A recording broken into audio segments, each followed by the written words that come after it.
In the run-up to the FIFA World Cup 2 years ago, thousands of Brazilians took to the streets to protest, saying a country with so many problems shouldn't spend billions of dollars on a big sporting event.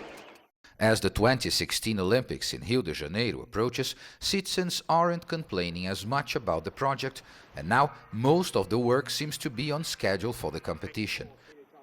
So the question remains, what will be the impact of the country's current political turmoil, with anti-government protests and an ongoing impeachment process that could affect preparations?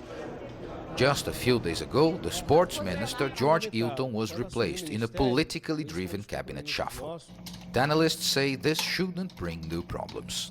I don't think that nowadays that departure of the current Minister of Sport will have some impact, because the constructions, they are already in place, the organization is in place. We have 4 months to the Olympics, so we could have other impacts. There is, for example, some money that needs to be released for the completion of the Rio de Janeiro International Airport. This is a situation going on, but in terms of the Ministry of Sport, I don't see any impact right now. To add to this crisis, there is also the Zika virus. The government says it's working to have the Aedes aegypti, the mosquito that carries the disease, under control in time. But even if that happens, the fear of the disease has already traveled around the world and scared tourists and athletes.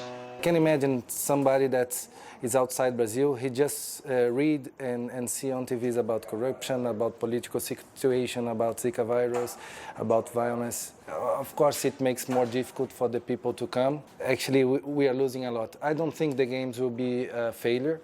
I believe on the 15 days of the Olympic Games and Pan American Games, it will be a huge success, but it's too short for an event of this size. We could have done much more before and also after the event. In spite of the political and economic challenges facing Brazil, the 2016 Olympic Games will go on. But many in the country believe Brazil may be missing an opportunity to project a better image at the time of great exposure to the world. Paulo Cabral, CCTV, São Paulo.